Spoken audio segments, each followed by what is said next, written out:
Today is Friday, June 24th, and if it looks like I've been crying, it's because I have. I just had an appointment with my therapist, and I wanted to go over this real quick because if I leave it till later, I know I'll forget. And I let the waterworks out pretty much during my session, and that's, I think, how I know that we're making progress and maybe getting to the root of the issue.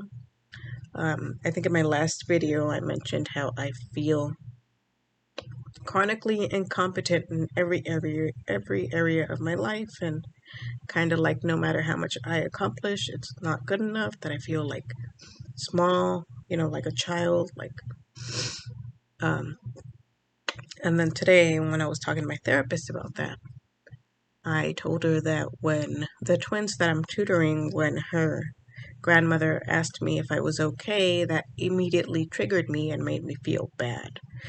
That's because I knew that she was asking about the way that I walk, my disability, which is cerebral palsy, and I think my therapist made a very good point in putting into words what I have been feeling but haven't really been able to express.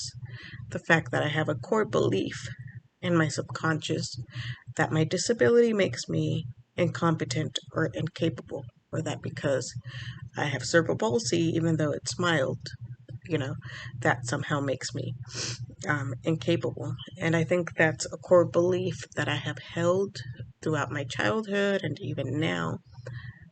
And she wants to know where that came from. And I think that for people with disabilities, whether it's CP or ADHD, which I also have, or anxiety or depression or autism,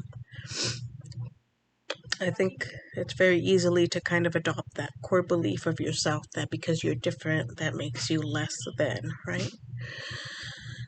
So she pointed out that probably the reason why it bothered me so much when she asked me if I was okay was because, in a way, that was validating my core belief.